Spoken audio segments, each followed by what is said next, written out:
Thank you, Minister. Senator Hinch. My question is to the Minister representing the Minister for Health in the Senate, Senator Nash. Last week in the Senate I revealed the horror affecting thousands of women. It's called transvaginal mesh. It's a modern scourge for women that thalidomide was back in the 50s and the 1960s. It's commonly inserted into mothers after giving birth, women who develop incontinence and prolapse problems. Has the Minister taken any steps to investigate this abomination since I raised the issue? The Minister representing the Minister for Health, Senator Nash. Thank you very much, Mr President, and I thank the senator for his question. And clearly these are matters that the government takes very, very seriously. We are indeed sympathetic, of course, to any woman who is undergoing any circumstances that are causing, obviously, distress when it comes to these types of situations.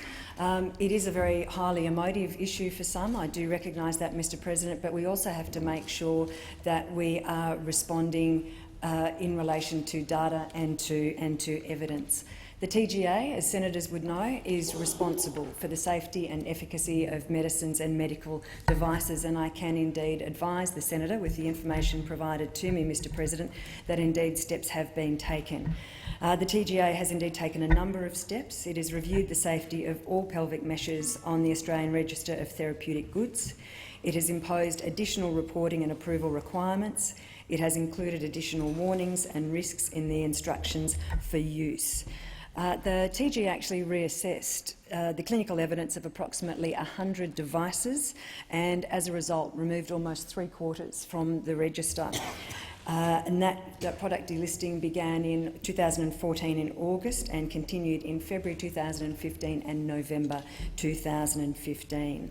As a result, the pelvic meshes that remain on the register meet the applicable safety and quality standards. And I do note, Mr President, that while of course we are very sympathetic to women in these circumstances, that the majority of women, it has actually provided effective relief from the conditions such as prolapse. I can also advise the senator that the Australian Commission on Safety and Quality in Healthcare has established a reference group on pelvic mesh that will ensure that clinical practice relating to the insertion of these products is appropriate and that the mesh is only used for women in appropriate cases. Thank you, Minister. Senator Hinch. Supplementary question. More than 50 victims have written to the Minister about this, and with the TGA taking new steps about reporting, can the Minister make it mandatory for doctors to report the complications that women are suffering due to this product? Minister. Thank you, Mr President. Clearly, in general, underreporting is something that is very much a focus, and we want to ensure that in any case of adverse event that reporting is appropriate. So my understanding is that this is being very closely looked at in how to ensure that underreporting is addressed. But the government will certainly continue to monitor this issue, monitor the safety and efficacy.